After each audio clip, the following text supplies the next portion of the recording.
Construction costs. Construction costs I've actually split them into three different categories. The first one being site works developer. There are certain site works that some developers do before they actually hand over the site to the builder to actually start building. It could be abolishment of services, it could be demolition, it could be site cut and clean.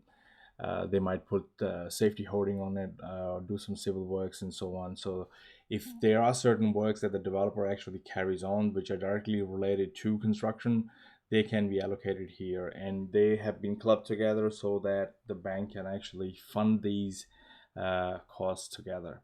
Then we've got service connection fees that happen during construction, and the developer could change that, or you can actually build them into your build contract for your builder to actually take care of them.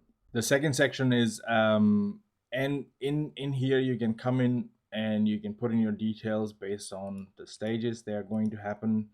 You can put in your amount, your GST, and do your forecast. Select your forecast method, select your month start and span, and then you've got your S curve and rate that you can select the steepness for. And then you got your construction costs, and in here you can select the moderate curve or a steep curve, or whichever one you want to select.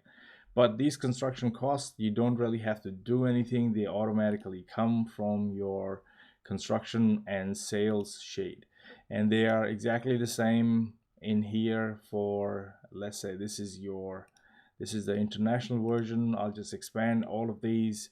There is no difference apart from the GST section.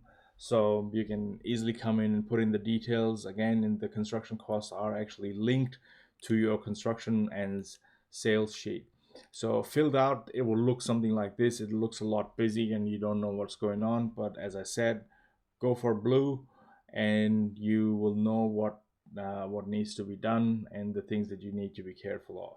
So again, there's contingency sections here that are linked to the dashboard, and you can put in those details and you can allocate these costs based on timeline. So in a nutshell, for anybody to be able to do this, all they need to understand is that they can actually plan their development, allocate when these these stages are going to occur, when are they going to start, when are they going to stop, allocate that in your dashboard, come up with all your assumptions, find out what your costs are, put in those costs and select your forecast method, and your costs will get allocated automatically over here. So once you are done with all of these, we can move on. See, right now you don't see any totals because these don't occur until you actually select your add-on, whichever one you've got, and select update values. So unless you select them, it will not, these will not occur.